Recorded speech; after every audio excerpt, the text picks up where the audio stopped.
Urgente, se agrava a tensão entre Venezuela e Guiana, tá? E o Brasil tá no meio, infelizmente. Nós estamos no meio disso tudo.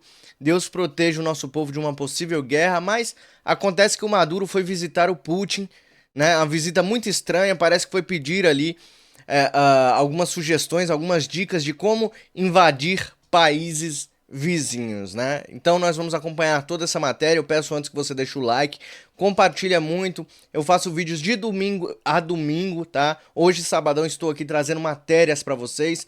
Então eu peço só isso, deixa o like, compartilha muito esse vídeo em todas as suas redes sociais para que a gente possa alcançar o máximo de pessoas, tá? Eu conto com você e você pode contar comigo para trazer notícias todos os dias, notícias atuais. Vamos então ouvir primeiramente os jornalistas da Revista Oeste com, com uma análise precisa sobre, né, aquela decisão do STF que pode tornar os jornais responsáveis por entrevistas ao vivo, né? Pelo que o entrevistado pode dizer ali, se eles identificarem como fake news, será derrubado, né? Aí o jornal, a imprensa, enfim. O Gilmar Mendes tentou dar uma desculpa aí, nós vamos ouvi-los rebatendo essa desculpa de Gilmar Mendes. Vamos lá. Augusto, essa fala do ministro Gilmar Mendes não é uma confissão de que essa tese está muito confusa e muito difícil de ser implementada na prática, quando diz aí que a imprensa pode pedir o aprimoramento da tese? Aprimoramento quer dizer que não está legal, não funcionou. Eles primeiro apresentam a tese e depois eles tentam apresentar alguma justificativa, né? Vamos lá. Se eu entendi bem, o sujeito pode dar uma entrevista que contém comprovadas falsidades e o jornal também é punido. É isso? Pode ser punido. Muito simples.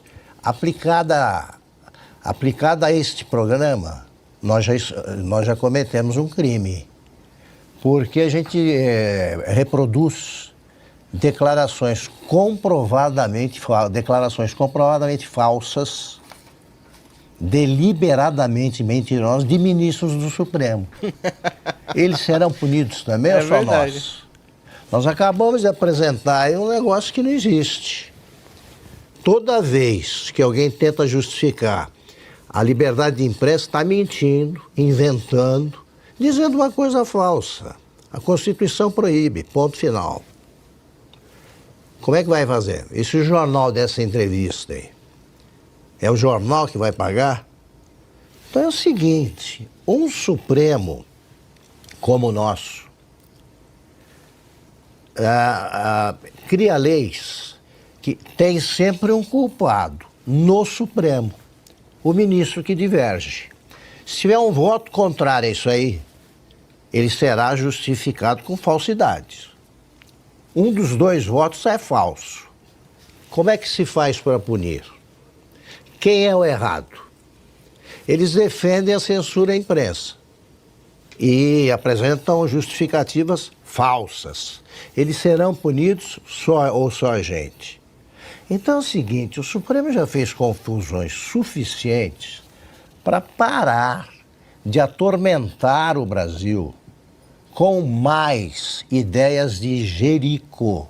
É disso que se trata. É outra ideia de Jerico. Pois é. Vamos descobrir o que é falso e o que é... Eles já estão em campanha, meu Deus do céu, para as eleições municipais. Não está escolhido, como mostram as primeiras pesquisas, tem aquele negócio de espontânea, né? Resposta espontânea. Você vê ali, 80% não escolheu ninguém, 90% eles já escolheram um caminho que pretendem percorrer. Resta ao povo barrar a passagem de mais uma, repito, ideia de Jerico. Ana, quero te ouvir também em relação a essa declaração do ministro Gilmar Mendes, de que a imprensa vai poder pedir um aprimoramento dessa tese, dessa decisão do STF, que formou maioria em relação aí de uma possível responsabilização dos veículos de comunicação, dos veículos de imprensa, por falas de entrevistados. A gente acabou de acompanhar um trecho do ministro Gilmar Mendes pensando na prática, como é que vai ser se for uma entrevista ao vivo, como é que o jornalista vai fazer, vai interromper o entrevistado, enfim. Essa é a prática, essa é a nossa rotina, né? Esse é o nosso dia a dia. Mas como vamos checar as informações do entrevistado imediatamente? Isso é impossível, não tem como. Agora, essa palavra, né, ajuste, a imprensa pode pedir aprimoramento. Essa história nós estamos cansados de ver no Brasil, né? Só um lado vai falar, só um lado não vai precisar ser censurado. O outro lado, né, que é o lado da imprensa livre, dos jornalistas independentes, né, alinhados com pautas liberais, com o conservadorismo no Brasil, com a liberdade de imprensa, de debate, de questionamento, com a liberdade de cobrar dos parlamentares, né, os eleitos diretamente pelo povo. Essa imprensa vai ser calada, não vai ter aprimoramento, não vai ter ajuste, não vai ter Exatamente. absolutamente nada. Nós vimos isso já em 2022. Um lado Nem precisava dessa lei, né? Já está sendo cumprido em várias páginas de direita, né? Inclusive esse canal aqui, ele sofre boicote diário. Nosso alcance não é amplo, é por isso que eu peço para você deixar o like e compartilhar muito, porque não é entregue os vídeos de canais de direita a todos os inscritos. Eu tenho quase 500 mil inscritos, nem 10% das pessoas que me seguem aqui sabem que eu solto vídeos. É impressionante isso, é impressionante. não pôde falar o que de fato acontece e aconteceu. Lula é amigo de ditadores. Maduro, Daniel Ortega, Nicarágua, está tudo aí. Nós recebemos o Maduro com honras de Estado em 2023 no Brasil. Em 2022 foi proibido dizer que o Lula era amigo de ditadores. Então, como ele disse, né, as imputações que são falsas, haverá um ajuste, né? Não vai ter ajuste nenhum. Um lado vai continuar sendo perseguido, né? O problema é que essas ditaduras, né, elas não vêm do dia para a noite, vem um pouquinho aqui, um pouquinho ali. A gente Exato. vai continuar repetindo o que a própria ministra Carmen Lúcia disse em 2022. Não, é censura. A censura é vedada na Constituição, mas até segunda-feira pode. E como Augusto muito bem pontuou, se nós mostramos um vídeo aqui do ministro Barroso, por exemplo, dizendo que o brasileiro quer a volta da cédula de papel para contagem manual, quem vai ser punido por isso? Nós vamos ser punidos ou o ministro Barroso? Como é que vai ficar os flagrantes perpétuos que o Supremo Tribunal Federal inventou? Complicado, né? Complicada é a palavra que nós vivemos no Brasil. Situação complicada, situação tensa, né? Situação tensa. Eu trouxe uma matéria aqui, eu vou repeti-la aqui só para vocês que não acompanharam puder acompanhar, tá? É muito interessante essa matéria aqui. Deixa eu só ajustar a tela aqui do computador da matéria. Isso. Aí eu vou jogar na tela para vocês agora. Viúva de Clezão aciona PGR e quer pena de 31 anos para o carequinha do meu coração. Então tá aí. Edjane Cunha, viúva de Clériston Pereira da Cunha, conhecido como Clezão, que faleceu no presídio da Papuda, entrou com uma representação contra o ministro do STF Carequinha do meu coração. No documento, ela solicita a destituição do cargo de ministro de Moraes e alega que ele teria cometido delitos passíveis de penalidades, variando de 10 a 31 anos de prisão. Na condição de advogado da viúva, Tiago Pavinato, respeitado jurista e escritor, argumentou que Moraes é responsável por maus tratos em modalidade qualificada, abuso de autoridade e aquela palavrinha com T que eu não posso falar aqui, senão o alcance piora ainda mais. Essas acusações se baseiam na manutenção da prisão de Clériston, mesmo após 2 meses de emissão de um parecer favorável à soltura pela Procuradoria-Geral da República. Clériston, aos 46 anos, veio a óbito em 20 de novembro. E nós não podemos deixar que o nome deste patriota valente, o Clériston, né, o Clezão, seja esquecido, tá? Todos os dias nós temos que pelo menos trazer alguma matéria relacionada a isso para que ele não seja esquecido no Brasil. Nós temos um grave defeito de que vai aparecendo notícias e a gente vai se esquecendo das notícias que se passaram, né? A gente vai se esquecendo das coisas graves e nós não podemos deixar isso ser esquecido, porque é exatamente isso que a esquerda usa, o esquecimento da população. Vão deixando as matérias importantes de lado e vão falando só coisas novas. Não, nós temos que levantar esta bandeira, a morte desse cidadão não pode ser esquecida de nenhuma maneira. E eu peço a você para deixar o like e compartilhar muito, vamos seguindo as matérias. Maduro visita Putin em uma busca de apoio contra Guiana e Estados Unidos. Nós sabemos que os Estados Unidos entrou nessa briga e também o Reino Unido começou a cutucar também a Venezuela, né? Então, está se formando, tá? Está se formando um conflito, uma possível G, né? E isso é muito complicado para nós brasileiros também, porque nós sabemos de que lado o presidente das minorias vai ficar, né? Nós já sabemos de que lado ele vai querer ficar. E aí o povo brasileiro que sofre com isso tudo. O ditador da Venezuela, Nicolás Maduro, tem uma viagem agendada para a Rússia neste final de semana, para buscar apoio do presidente russo Vladimir Putin, em meio a tensões crescentes com a Guiana, acentuadas pelas recentes operações militares dos Estados Unidos no país vizinho. A viagem de Maduro foi confirmada pelo Kremlin e coloca a Rússia em posição central no conflito.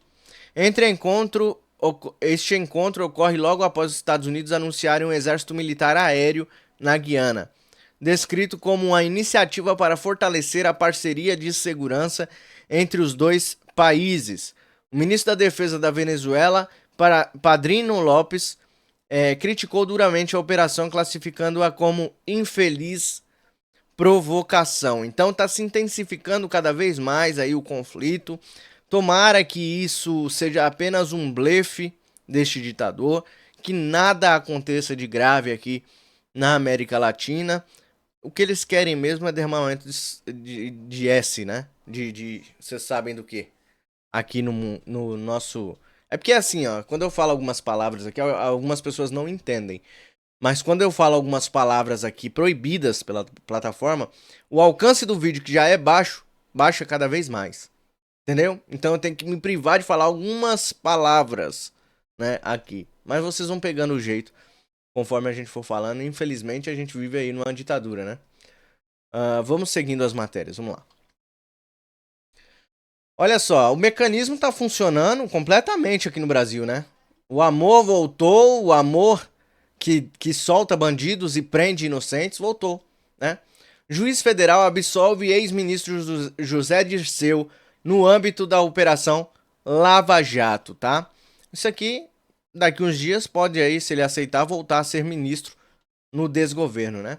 O juiz federal Fábio Nunes de Martino, da 13ª Vara de Curitiba, atual responsável pelos processos da Operação Lava Jato, no Paraná, determinou nesta quinta-feira uma sentença de absolvição ao ex-ministro José Dirceu. Dirceu estava sendo julgado sob a acusação de ter recebido aproximadamente 2,5 milhões de reais em propina das empreiteiras Engevix e UTC. O dinheiro tá lá, vai ficar lá. Além do ex-ministro, a decisão de Martino também considerou improcedente as acusações de lavagem de dinheiro contra Gerson de Mello Alma, tal. Cabe destacar que a denúncia aceita em fevereiro de 2018 pelo então juiz Sérgio Moro, que atualmente é senador pelo Paraná, foi embasada em inquéritos conduzidos pela Polícia Federal e apresentada pelo Ministério Público Federal. A absolvição de Dirceu e dos demais acusados marca um momento significativo no andamento da Operação Lava Jato no estado do Paraná. Então tá aí a sentença e, é claro, né, voltou aí o país das trevas, né, o Brasil das trevas, onde corruptos, né, são soltos, traficantes são soltos porque não cabem na cadeia, né, bandidos assaltam em plena luz do dia para comprar uma cervejinha, e nós temos um presidente que infelizmente passa a mão na cabeça desses, né? É lógico, né? São eleitores aí dele. É por isso que ele faz isso. Vamos seguindo as matérias, vamos lá. Urgente, o ACEF desmente colunista da revista Veja sobre prisão de Bolsonaro. O que acontece aqui? Acontece que eles estão criando narrativas que favoreçam a prisão de Bolsonaro, para que quando chegar lá na frente eles conseguirem tomara que Deus tome a frente e não aconteça isso. Se possivelmente eles conseguirem uma prisão de Bolsonaro, a matéria já tinha falado isso. Então a narrativa já está sendo criada antes, para que lá na frente eles carimbem essa tese de prisão, né? É assim que eles fazem a imprensa vendida, a imprensa podre.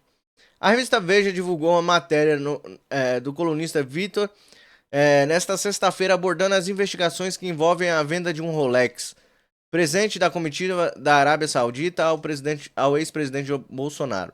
Segundo a matéria, Frederico Assef, advogado do ex-presidente, estaria confiante de que não enfrentará prisão no caso, pois ele apenas recomprou o relógio, a pedido de Fábio Van Garten, ex-chefe da SECOM durante a gestão Bolsonaro e também advogado do ex-presidente nas investigações relacionadas a joias. Segundo a matéria, o Assef não demonstra o mesmo otimismo quanto à situação de Bolsonaro, não por descrença na defesa, mas pela percepção de que o STF estaria ansioso para prender o ex-presidente. Em nota, Frederico Assef, advogado do ex-presidente Jair Bolsonaro, desmente a matéria da Veja. Abre aspas. É falso o conteúdo desta matéria jornalística. Não falei com ninguém sobre este caso. Não dei entrevista. Não fui procurado e não existiu apuração para escrever esta nota. Fui vítima, mais uma vez, de falsa notícia plantada pelo ardiloso Fábio Van Garten para tentar jogar o STF contra a minha pessoa. Então, isso aí que está acontecendo, né? Claro que são implantações de narrativas para que lá na frente, se Bolsonaro for preso, tenha maior aceitação da opinião pública, né?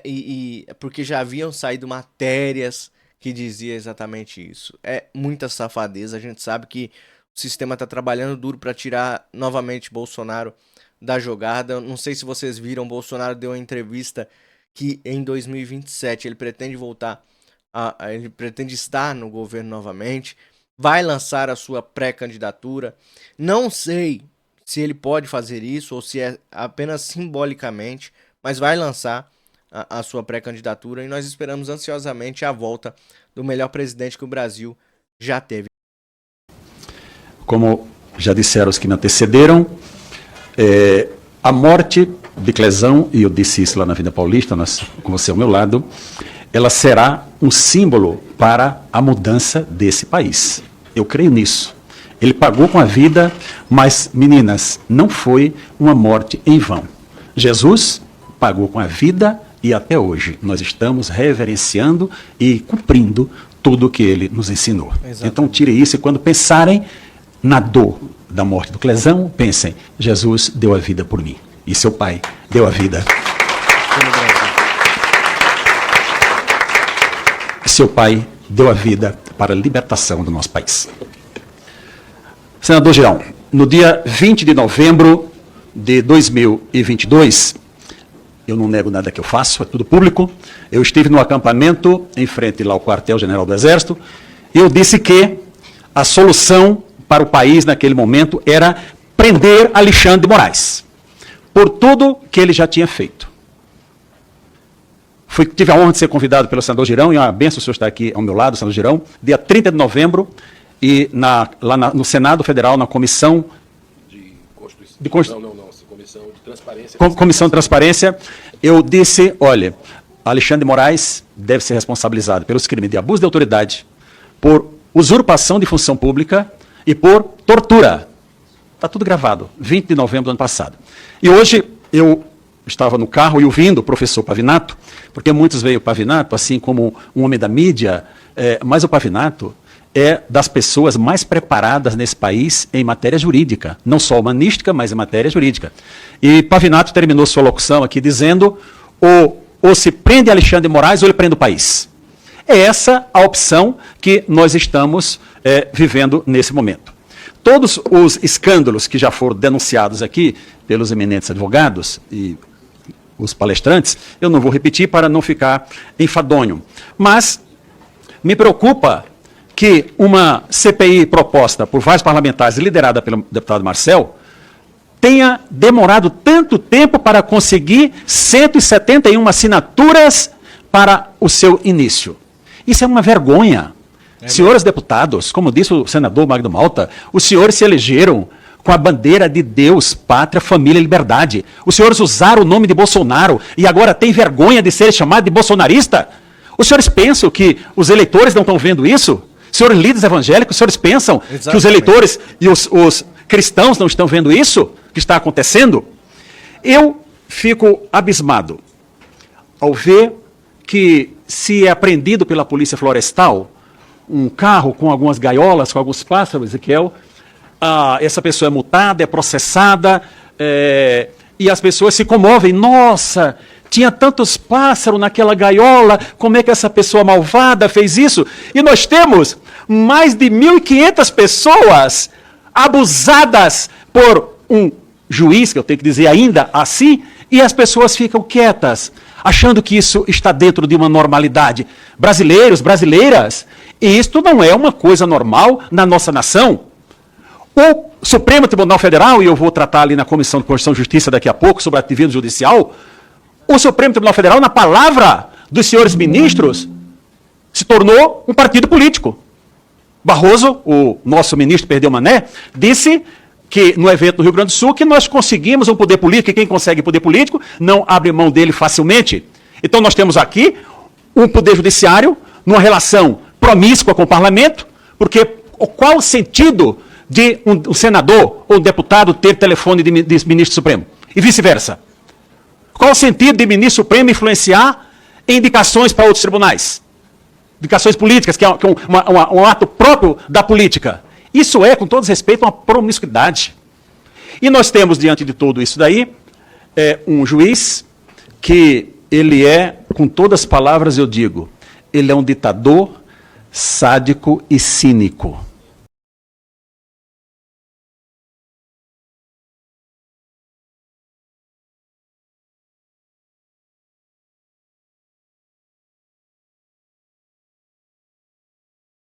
Perdão, pessoal, tava sem som aqui.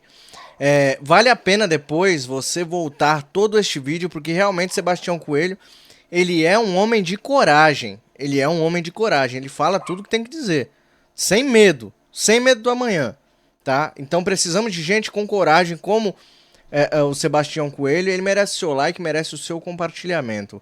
Vamos continuar ouvindo, então. Ele é sádico, tem prazer de abusar das pessoas. Ele é cínico. Disse numa palestra onde Toffler levantou a bola, disse, olha, nos Estados Unidos já prenderam tantos e multaram. Nós temos muito espaço para prender muita gente e multar muita gente. Não foi, Magno? Ele não disse isso? Está gravado. E é o que ele está fazendo. É o que ele está fazendo. Então, eu fico assim, abismado de ver a letargia desse país. Dia 12 de outubro, nós fomos às ruas por uma causa específica.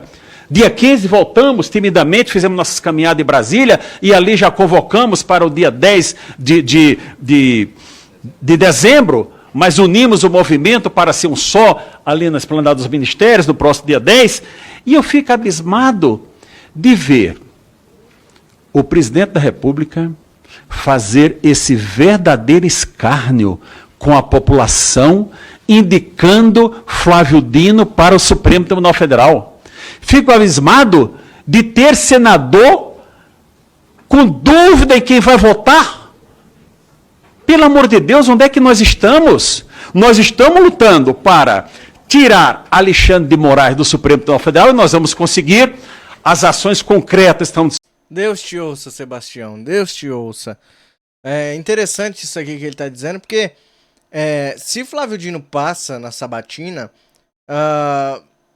o Congresso pode estar entregando as chaves do Congresso para esses aí. Então é um risco, é um perigo enorme de senadores pensarem, cogitarem em autorizar a entrada desse cara no STF. Sendo tomadas e anunciadas aqui pelo professor Pavinato, representação à Procuradoria, representação específica para o seu impedimento, e estamos às vésperas de ver. Deus não há de permitir isso, minha gente. Deus não há de permitir botar um cidadão que é contra todos os nossos valores, contra os valores da maioria da população. Nós somos uma população 80% cristã nesse país. Esse cidadão é tão ele é cínico, ele é autêntico, mas é cínico. Vocês perceberam que depois que ele... Quantos minutos mais eu tenho? Mais 3 minutos? Tem ainda? Tem. Que depois que houve a indicação, ele não usa mais a gravata vermelha, passou a usar a gravata azul. Pensa que a população é boba? Que nós somos bobos? O senhor que escondeu as imagens dos crimes que estão sendo aqui imputados a outras pessoas, o senhor que humilhou esta casa aqui, essa Câmara, não vindo, dizendo que não se sentia seguro quando sobe em morro com o tráfico sozinho, que recebe pessoa do tráfico. Eu fico abismado de ver senadores dizendo que não sabe o que fazer. Como assim, senhores senadores? Eu recebi alguns ofícios e publiquei no meu Instagram de vereadores de 3 cidades já do Mato Grosso, Tangará da Serra, eu vou ter os nomes aqui para não... 3, mandando mensagem para os senadores do seu estado. E todos os vereadores, prefeitos desse país deveriam fazer o mesmo em seus estados. Por quê? No próximo ano tem eleição e vai todo mundo, olha, eu sou bonzinho, não. Lembra que você botou o Flávio Dino lá? Quem não declarar voto contra é porque é a favor. Quem não declarar voto contra... Exatamente. É porque está de sinuca de 2 bicos. Exatamente. Fazendo o jogo com um e fazendo o jogo com o outro. E para concluir, pena que o Nicolas não está aqui. O Nicolas disse que não há solução. Eu sou uma pessoa muito prática, gente. Eu tenho já uma idade mais avançada, eu não tenho tempo para teorias. Eu sou uma pessoa muito prática nas minhas ações. E Nicolas disse, não há meios legais contra a tirania. E é verdade. Porque a tirania, que é a tirania do Poder Judiciário, do Supremo Tribunal Federal, é um tribunal que hoje envergonha os juízes brasileiros. Tive uma posse sexta-feira no meu tribunal de servir mais de 30 anos, Bia, e todos os embargadores juízes falaram comigo, dizia, Sebastião, que vergonha esse Supremo Tribunal Federal. Meus colegas, eu sou a voz de vocês. Pode me passar as informações que eu passo para frente. Eu sou a voz de vocês. Não me calarei. E ele disse que não há solução. Mas o próprio Nicolas, brilhante como é, já deu a solução aqui. A solução é, imediatamente, esta Câmara dos Deputados e o Senado Federal parar imediatamente as atividades. Olha... Inclusive, não só o Nicolas, mas também o Marcel Van Hatten disse que deveriam estar todos de braço cruzado. E aí? E aí? Continuam trabalhando normalmente. Tem que parar. Tem que parar. A pressão é a melhor forma da gente conseguir o nosso objetivo. Pressão. Tanto da população nas ruas, quanto dos votados que nós colocamos lá nas cadeirinhas, né? Dos nossos parlamentares. Tem que todos cruzarem os braços até que algo seja feito. É assim que tem que acontecer. Os presidentes das casas legislativas não terão o que fazer se todos cruzarem os braços. Ótima ideia, ótima ideia. Está tudo bloqueado. A partir de agora, é obstrução. Não se vota nada. Bastava o Senado não ter votado as indicações para o CNJ que aconteceu outros dias. Como é que você vai indicar coisa favorecendo a justiça se a justiça te oprime? Como é que senadores são chamados por um ministro da Suprema Corte, Gilmar Mendes, de pigmeus morais? Pigmeus morais? Como é que são chamados dessa maneira e ficam calados? Como é que Rodrigo Pacheco, depois daquele pequeno ensaio que não me engana em absolutamente nada, em seguida vai viajar com o presidente da República para o exterior? Como engana quem, Rodrigo Pacheco? Acha que engana os mineiros? É fora Alexandre de Moraes. É não a Flávio Dino. E é fora Rodrigo Pacheco. Porque não está agindo, não está honrando o mandato que recebeu. E para concluir, ou nós paramos essa corte agora, ou nós paramos esse partido político Supremo Tribunal Federal, ou nós paramos esses acordos onde o ministro Decano diz, olha, nós somos traídos, se foi traído é porque tem um acordo, ou nós vamos ter outro Clesão. Outros, porque é fácil para a Procuradoria que não ofereceu acordo de não persecução depois oferecer, e Alexandre de Moraes dizia, não, suspendo até 120 dias, ou 90, ou 120, por 120 dias, todos os processos, e as pessoas com tornozeleira eletrônica. É fácil para quem não está com a tornozeleira eletrônica. Eu tenho tanta raiva disso que até me atrapalho com o nome. Com raiva por causa de pessoas inocentes que estão com elas. Não por causa de bandido, porque o bandido, se ele pegar uma tornozeleira, para ele é um grande lucro. Pratiquei o crime e vou para casa, isso é um grande lucro. Mas para a pessoa de bem, isso não está certo. Então, eu quero propor ao Brasil, eu não sou liderança de nada, eu sou apenas um aposentado, indignado com tudo que está acontecendo, solidário com você, Jânio, com sua família, com todas as famílias. Essa é a esposa, quem é a esposa do seu Jorginho? É você. Por causa queriam levar seu marido e seu pai para uma entrevista, você sabe da história, outro preso se levantou, eu estive na Papuda no sábado e eu sei da história todinha como é que aconteceu. E não podemos colocar a morte de Clezão na conta do sistema penitenciário. Não. A morte do Clezão está na conta do senhor Alexandre de Moraes, com a complacência dos demais e conivência dos demais ministros do Supremo Tribunal Federal. Vou ler aqui o professor Pavinato, me permita que está falando com o Pavinato para ele escutar esse daqui. O professor não precisa, mas eu vou ler. Artigo 13 do Código Penal Brasileiro. Pessoal, o vídeo foi até aqui, né? Eu peço a vocês realmente que, se vocês gostam do trabalho do senhor Sebastião, vocês deixem um like nesse vídeo e compartilha muito. Precisa chegar ao máximo de pessoas. Sebastião Coelho se tornou aí um ícone da luta pela liberdade. Nós precisamos realmente ajudá-lo nessa causa. O povo de bem brasileiro precisa ajudar homens como ele a seguir em frente e a se levantar cada vez mais, quem sabe até se tornar aí na frente um parlamentar no nosso Brasil, se o parlamento ainda continuar aberto, né? Vamos crer que sim. Peço a você que deixa o like, compartilha muito. O Pix do canal tá aqui, ó, pixdireitanobrasil@gmail.com. Se você puder fazer uma doação, eu trabalho de domingo a domingo. Se você gosta do meu trabalho e quiser fazer uma doação aqui, né, para me ajudar, será muito bem-vindo. Até o próximo vídeo. Deus abençoe você, sua família, nossa nação e todos aqueles que lutam. Continuam lutando por um Brasil melhor. Até o próximo vídeo. Tchau, tchau.